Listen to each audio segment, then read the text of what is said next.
And that's when people started coming to him and saying, Chandan, aaj tu berozgar hai. And just a very recent study that came out showcases how 83% of jobless Indians are actually young people. Rural to urban outmigration is a massive challenge across the country, not just in Uttarakhand. The fellowship gives them a platform to really refine their business, develop themselves as entrepreneurs and individuals, and sets them up for success. Actually, aiming to work with 1.5 million youth by 2040.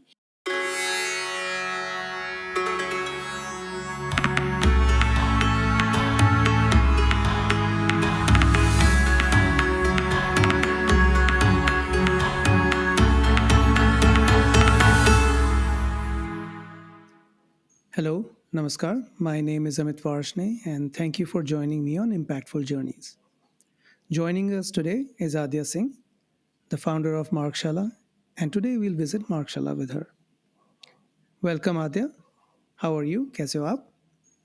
Hi, Amit, and hello to everyone who's listening. Thank you so much for having me here. I'm doing well and feeling great to be a part of this podcast today. Thank you for this. Thank you so much. So, Adya, आपका introduction, right? When I think of you and when I think of introducing you, there are certain keywords that come to mind. And I'm going to use them to make an introduction because everyone can look up your LinkedIn profile and your Markshala website, and we'll include the URLs to them in the show. So the keywords that I think of, and you tell me if I've got it right, are IIT Madras, Development Studies, Dehradun, Uttarakhand, Youth Entrepreneurship, Rural Economy, and the Himalayas. Did I get that right? Does Yes, I that sort think, of capture? Is there anything I missed? no, I think that distills my life journey pretty accurately. Not to say that it's in just these keywords, but it just makes it easier to get to the thing that I'm sure you want to talk about, which is the problem that you've been working on. And so, what should we know about this problem? Okay, so we started about 5 years ago, the Margshala journey. And I think maybe the best way to talk about the problem is maybe to bring a human face to it. So maybe I'll start by telling you the story of a young man I met in 2018, which is when we started this work. And at that time, I was just exploring the Uttarakhand Himalayas and really figuring out how to solve for a lot of things that we'll talk about soon. But I was in a village in Tiri Garhwal talking to young people about their aspirations, their future, their vision of their future, essentially. And I met a young man named Chandan. He was 30 years old at the time, and he was telling me about his life story.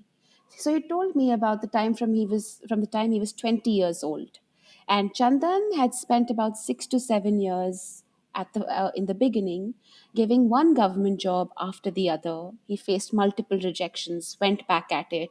At some point, he had to kind of give up that dream and say, okay, what next? What can I do instead?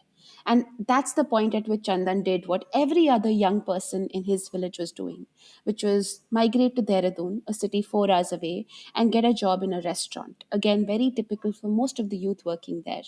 And he worked in Dehradun for 2 to 3 years in this restaurant, and he was earning about three and a half thousand rupees a month, sending a little bit back to his parents. But he also realized that he wasn't doing too well. He didn't enjoy his job. He was living in a small, cramped quarter with four other people from his village. He was falling sick because he wasn't used to the water and the air of the city. जो हवा पानी शहर का उसको suit नहीं किया. And he also realized he was barely saving anything at the end of the day. And he felt he could probably save more if he were to go back home and earn a living there. So he took the very brave decision of going back to his village, being with his family. And that's when people started coming to him and saying, Chandan, aaj tu berozgar hai. Today you're unemployed. Doesn't matter if you're earning money living in this village, but you've done something wrong in your life. And that really moved me. When he shared that with me, I could see the pain in his eyes about almost being rejected by the community he wanted to come back to. And since then, we've met many, many young people, young men and women like Chandan, who often feel like they have no possibilities back home in the villages that they come from, despite an aspiration to continue living in their hometown. And now, when we zoom out from the story of this one young man to the numerous youth in this country, it is said that there's about a million youth that join the workforce in India every month. At the same time, uh, the number of unemployed youth is rising. The number of educated unemployed Indians has doubled in just 2 decades. And just a very recent study that came out showcases how 83% of jobless Indians are actually young people. And young people are the ones that end up migrating for work Right. primarily. Rural to urban out migration is a massive challenge across the country, not just in Uttarakhand. And the effects of that are seen countrywide. Our cities are bursting at the seams. I am a migrant myself who's moved from a small town of Dehradun to I live in Delhi now, even though I work in the mountains. And this problem is massive. And it's incredible to me that as such a populous country, we still have only 9 metro cities that cater to this burgeoning Right. population. Right. And the Right. situation is not going to get better anytime soon. So that is the problem that we're trying to solve for. How can we create local livelihoods in India's villages, cater to the aspirations of the communities themselves, and work with young people, the young it is the youth that are going to drive the future of this country. We need to be able to invest in them if we want to see any growth or progress for the country as a whole. Yeah, yeah. No, I think thank you for sharing that, and specifically the story of Chandan. I think I could just visualize that that is indeed what we see around us, and especially the government jobs and applying for them year after year after year, and just in that false dignity of I'm applying for a job while wasting the best years of your life. Uh, so yeah, so this is definitely, and at the scale that you talked about, it's a massive, massive issue. And I think sometimes we could talk of India having a demographic dividend, and I wonder if it is a demographic disaster that we're sitting on top of. So, what is your approach in tackling this problem? So, over the course of talking to a lot of young people and trying to look at it from a systemic lens, we realize that we really have to cater to young people and start where they are. So, very quickly, we were able to see two different types of young people that we needed to work with. The first is what we call explorers, who are young people who are a little younger, maybe 18 to 25, who are still exploring different career options, trying to decide, should I take up a government job or a private job, become self employed? Where do I want to live? Is it going to be in my village? Do I want to migrate? So we catch them at the cusp of that decision making process, and that's why we run some programs that we call Shala, which is really about the search, or the search for both what you need and what the world can offer you. So it's a search within and without. And during that is where we give a lot of information about local livelihood sectors that are available to them. How should they compare all of these different sectors and make a choice that is right for them? The end goal being giving these youth agency to be able to take a more correct decision for themselves. The second type of youth that we work with and have come across is who we call pioneers, who are a little ahead of the curve than these explorers and have decided to take up entrepreneurship already. But they still need support. They still lack that guidance and a supportive community that can propel them forward. So for pioneers, we run our what is our actually our flagship program, which is the Margshala Swaroskar Fellowship. That's a more intensive program that runs the course of 9 months, during which we select only very motivated young entrepreneurs and provide them with what we call 4 pillars, which is mentorship, training, a supportive peer community, as well as access to funding opportunities. And the Right. fellowship gives them a platform to really refine their business, develop themselves as entrepreneurs and individuals, and sets them up for success post the Yeah. fellowship. Yeah. Yeah. Yeah. Yeah.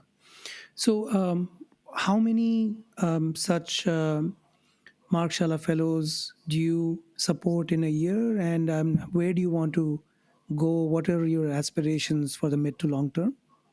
So, we've worked with about 2,000 youth in total across all different workshop models. But in particular, with the fellowship, we've worked with about close to about 100, entrepreneurs so far because we're very selective. Given that it's a very intensive program, we've been running cohorts of 25 fellows each year. And we're in the middle of our fourth cohort right now. Uh, However, I think when we look at the kind of outcomes that we see our entrepreneurs from the first year and the second year meeting today, and they still continue to engage with us as alumni, our aspiration is to really take this fellowship to a lot more young people. Between the fellowship and the Coachella workshops, we're actually aiming to work with 1.5 million youth by 2040. 2040 Phenomenal. is when that demographic dividend that you were talking about is set to expire. And we Yeah, believe that this is a problem that needs to be solved not just at scale, but also with a sense of urgency. Before the right. timer runs out by 2040, if we're able to work with at least 1.5 million youth, we believe we'll be able to touch the lives of maybe 75 million people from these communities who will either be working with our entrepreneurs as farmers and artisans providing their products, or our entrepreneurs creating local jobs in their communities as well. So that's the kind of scale that we see with the fellowship and its associated workshops really running side by side and hitting those targets across the country in the next 20, 18 years. Phenomenal. Phenomenal. Um, Now, I know it cannot be easy, right? These are tough problems that you're working on. Um, and you've been at them for a little while. What drove you into this not so easy path? So, it was quite interesting because I didn't set up Margshala thinking we're going to be supporting rural entrepreneurs, honestly. I think what drove me to start this was to figure out what are the needs of young people in rural areas like the Uttarakhand mountains. What kind of inputs can we provide them to propel them up for success? So, I started with a very individual centric model, which was all about agency. How can young people have the agency to do better for their lives? And through that, definitely there would be knock on effects for their communities. But over time, we recognized how large this problem is, and the government job aspiration we were talking about. In my experience, even prior to Marikshala, we've done aspiration studies across the country, and every state we worked in, close to 70% of youth vying for government jobs. And personally, for me as well, I think when I first started working in Uttarakhand, I saw that there were a lot of organizations working on livelihoods, but not focusing on young people in particular. Most livelihood programs are aimed at, say, self help groups or working with people in villages who are over the age of 40, 45. But it is youth who are really going to drive whatever our future can look like. So I could see that gap. And when I was my very first job, when I was working with a grassroots organization in Uttarakhand, where I was working with SHGs and producer cooperatives, I was working with 45 to 50-year-old women, yes. But as a young 22-year-old myself, I made friends with people my own age. And it was surprising to me that, look at me, I've come from a city and I've moved to a village, but my friends are moving out from this village to another city. And I would get calls from them to say that, hey, Adya, I got a job in a Bajaj factory where my work is to replace the headlamps of a motorcycle, or I'm working in a mall somewhere. And that never sat right with me because I knew these people. I knew this is not what they were aspiring to do. Some of them actually wanted to stay back, but figured, ye ho hi nahi sakta. Oh, I can't even think of staying back in my village. My parents are also pushing me out. My community at large is pushing me out. So that's what I'm supposed to do. So that always, I think, just pinched me. And I think over the last 10 years, I went out of Uttarakhand. I worked with skill development and employability organizations as well, kind of figured out some part of the solution as well, and wanted to translate that back to the Himalayan context, where geography plays a huge role in how any solution needs to be rolled out, and I wanted to really customize that for the mountains. And that's where my journey began 5 years ago with Margshala, and it still continues. I think every year we continue to learn, we continue to be challenged. I mean, COVID came in and challenged our assumptions, and we had to flip our model around.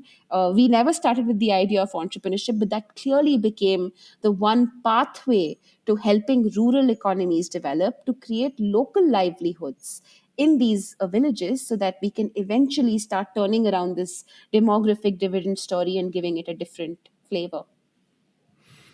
Yeah, and we need so many more people taking the path that you have taken. And I think spending that time in the community, spending that time with youth your own age, and getting to know them, getting to know their stories, and then really being able to understand where the needs were, where the issues were, and the fact that they pinched you. I think those are important. But I think just spending time with communities around, and that really, I think, shapes you. So thanks for sharing that. Uh, but again, I mean, once you made the switch, being a woman founder is not easy, and that too working in such a difficult problem area. What drives you day to day? What are there I know you spend time with the youth, and you learn from them, you see them, but are there what drives you on a day to day basis? So I hope that I will continue to have the chance to interact closely with the youth we work with as Markshala grows and scales. But yes, in the last 3 to 4 years, I've had the chance to work closely with the fellows that we've worked with. And I think it's their stories that inspire me, that make it easy to wake up and go through the troubles of day to day firefighting and the challenges we inevitably have to face. And I mean, stories like this girl named Priya, who was part of our second cohort. And I actually had the chance to interview her when we were selecting that cohort. And I felt like Priya was interviewing me. And I was like, this is a formidable fellow. And I Wow. want her in the program, because it was Yeah. almost like me convincing her that the fellowship was good for her, which does not typically happen in our selection interviews. And from Right. then on as well, I think Priya's journey and just her uh, just the fire inside of her to do something has just been inspirational. And just to tell you a little bit about her, she's from Pithoragarh, and she works with different NGOs, but she always had this drive to do something additional to earn an income. And she came across macrame products that were selling locally in stores. Just kind of flipped a switch in her mind that maybe this is something I can make as well. She taught herself to make macrame products. She learned about Misho, that was just up and coming at that time. And I think she was one of the Right. first Right. Misho sellers in her region. And she set up a WhatsApp group and managed to get 250 people on board who started asking her for products that they could purchase from her. And during the fellowship, she came up with this extremely ambitious plan to turn her business into a last mile delivery solution. Because as we were talking about things being different in the hills, distance, access is a huge challenge compared to the plains. And she felt that whatever I'm doing will not work unless I figure out the bottleneck, which is the logistics problem. And despite being 25 years old, she doesn't come from a place where, you have investors sitting to fund like a massive Yeah. delivery Yeah. Yeah. solutions Yeah. enterprise. But she still went at it and spoke to delivery drivers, spoke to taxi people, spoke to buswalas to figure out how she could set up this network. Of course, I think today she doesn't, that's not the model she works with. She still works on product sales, but she has developed her own local network. And today she's working with countless SHGs, helping them sell organic holy colors. She's working with local products like pine needles and something called chura ghee, which is actually Wow. derived from tree bark, and creating really unique products as well, which I think are great in quality. And she's creating livelihoods for so many other women artisans of her region today. And she is a source What of inspiration. creativity, what drive, what resolve, what agency. Phenomenal. And I think, that just again goes to show how much of that energy and desire is there, and it just needs that tap and push and the community around to really propel them forward. um, Speaking of community, right, you also, again, in the social sector that we are all in, it does require that community around, and requires those inspirations and role models to really, and people that you learn from. Who are people that you look up to that again help you and move you forward? There are, I think, the best thing about the social sector sometimes is the fact that there are so many people working in the background and doing things without the need for credit. And I've had the privilege of coming across fantastic people doing really deep and powerful work. But you won't find a mention of them on social media or websites in the digital worlds that we inhabit. So there are countless such people, Amit. But maybe today I'll talk about someone who I think personally to me has been a role model that I've looked up to for over a decade now. And her name is Manisha Gupta. She's the founder of an enterprise called Startup. That's startup with an exclamation mark. So it's startup. But Yeah, Manisha, with energy. Man, Yeah, yes, with energy. And Manisha also has incredible energy when you meet her. And I met her when I just graduated from college. And I think that was the first job interview I gave to join Startup. Disclaimer, I never got through the interview process. But I think it was one of the most incredible interview experiences themselves. I had a chance to spend 6 hours with Manisha, understand her work, the organization, and I felt so invested in those 6 hours itself that even that was a transformational experience. That regardless of whether I walk out of this experience with or without a job, I've still taken away something. And I think we've been in touch over the years, and I've also followed the work of Startup, and they basically support social enterprises and incubate them. That I think was an idea that was ahead of its time 13, 14 years ago. And there's a right. lot more organizations doing that. But I think at Yeah, that time, Startup was one of the very few organizations doing that. And just to, if you've heard of Sakha Cabs, for example, which is right, a women owned, women operated right, transport company providing cabs for women in right. Delhi and now in other states, that's one model Hmm. that they incubated. And I know that they also faced so many challenges in the beginning. There were so many naysayers who would say, how can you expect social enterprises to pay you for the incubation work that you do? But they challenged that and they managed to make it work. And today, I think Manisha is an Ashoka Fellow, and I think globally her work is known. And for me as well, personally, I think every time I speak to her, she's so down to earth. We've been talking about how difficult it is to be single women co-founder, single women founders, and I think just she's just someone I look up to and really value the kind of wisdom and the humility that she brings. Yeah, and I think what was going through my mind as you were talking about this is just the multiplicative power of inspiration, right? So, Manisha's work sparked something in your mind that led you to starting this.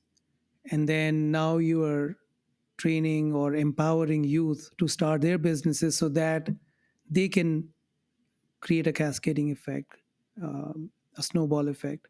And then you're thinking of 1.5 million youth that will reach the lives of 75 million. So that spark continues.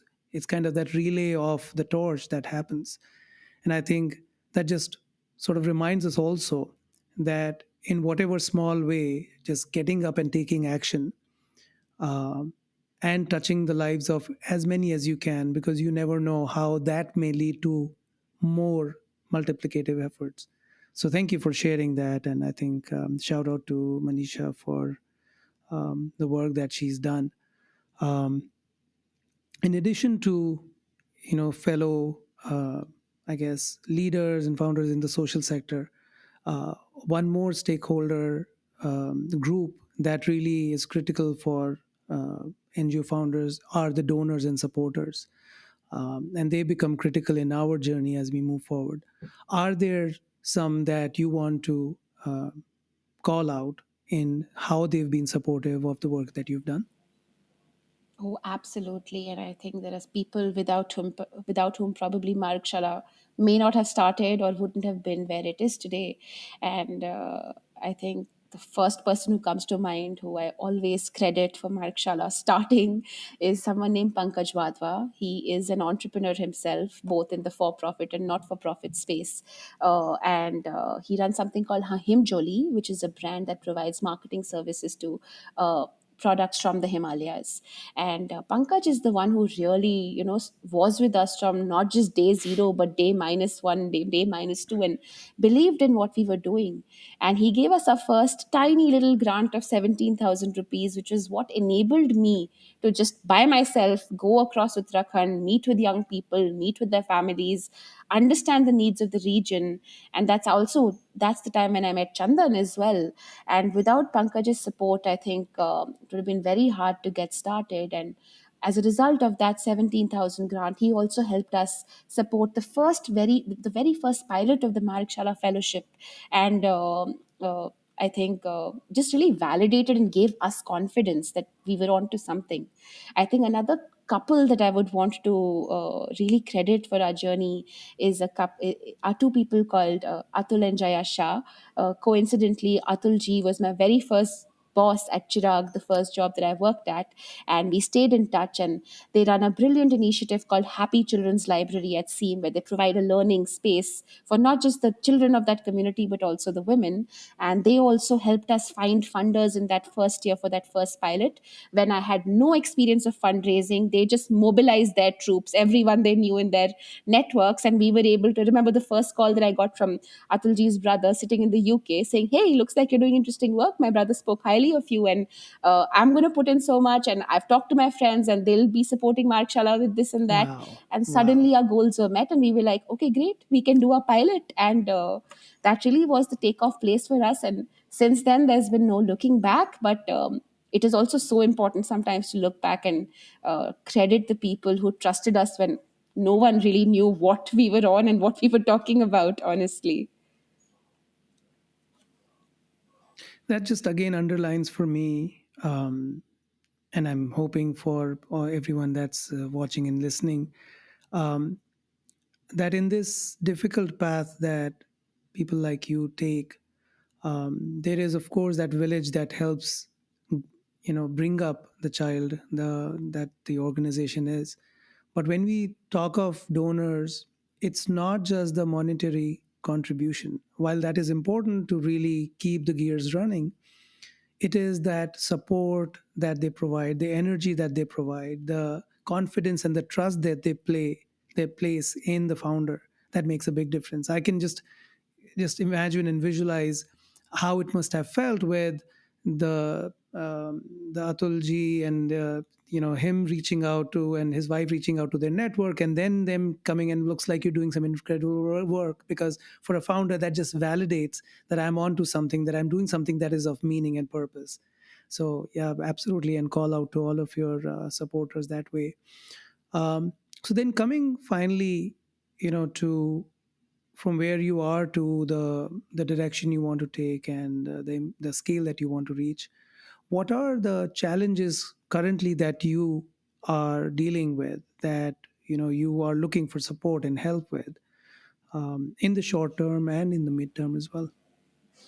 Got it, got it. So maybe when I talk about the challenges, I'll also talk a little bit about our goals in the medium and short term. So we are looking to scale through partnerships and collaborations because we don't believe we can do this alone. I think even if we are onto something and we have the right inputs designed, it's not going to be possible for us to scale this in the time that we want to do it in without those partnerships and collaborations. So, the first challenge that we face is really about the fact that entrepreneurship itself is so diverse. Whether you look at it from the perspective of what an agriculture startup needs versus what tourism or what a graphic design startup in the hills needs, even the sector wide diversity, as well as the scale of the business. In entrepreneurship, you have this entire spectrum of someone being a self employed or a freelancer to someone who's a micro or a nano entrepreneur to building a slightly larger business. It's also the scale of the business. So there's so much diversity in the entrepreneurship landscape that I think we need to learn from each other. We need to be able to share resources, curriculum, networks to be able to really do this and do this well, both with depth and width. So that's the first challenge that we need to solve for to make this happen. I think the second challenge that we face is again at the level of maybe mindsets. And we were talking about the whole government job aspiration that is so strong in this country. Not only do we need to work with young people, but also with the families they come from, the communities, Hmm. the Hmm. parents. So Hmm. that's Hmm. another stakeholder that I think we need to be able to tap into, so that we can change the narrative around what success and what a dignified livelihood really means. That's already beginning to happen in some part. I think just in the last 5 years, I personally have seen this change from where entrepreneurship was looked at as an option, और कुछ नहीं है तो ये कर लो, to something Hmm. that is starting to get some kind of respect and dignity as well. Yeah. Lot Yeah. more work is required on that front. And I think the third thing which is required for us to be able to do our jobs really well is for the non-profit sector to really value the work that non-profits are doing. And I think for the funding community to also be a lot more open about how we can support people at the front lines. So even though people in non-profit middle management or leadership positions can earn decently, why can't the salaries of people who are working in the field be very decently high, because they're doing back-breaking work day after day, and once they are feeling financially settled, that's when they can really dedicate themselves completely to working for someone else. So I think these are some of the challenges that we face that I'm sure are not unique to just us. But without these, I don't see us being able to meet our goals of really scaling first to the rest of the Western Himalayas and then maybe to the rest of the country, bringing on board partners who share a similar ethos and philosophy, and then meet that big, hairy, audacious goal of 1.5 million by 2040. No, thank you for highlighting. And I think, I'm sure you strike a chord with almost every NGO, either leader or middle manager, that's of, the right kind of salary structures that are needed to really reward the really, like you said, backbreaking, immensely difficult work that happens day in and day out without leaves or without weekends or without 8-hour work days. These can go from any time to any time. But thank you for sharing the work that Margshala does and really putting on the canvas the scale of the issue, and then the really unique way that you're attacking the problem with, really inspiring it from the rural entrepreneurship perspective. Thank you so much. And I think this, whether you are a donor, whether you're a supporter, whether you're interested in equitable growth, or you're in the social sector, I hope this inspires you. I hope you found this useful and that you'll tune into future episodes as well. Thank you so much, Adya. Thank you, Amit. Thanks for having me and giving me this opportunity.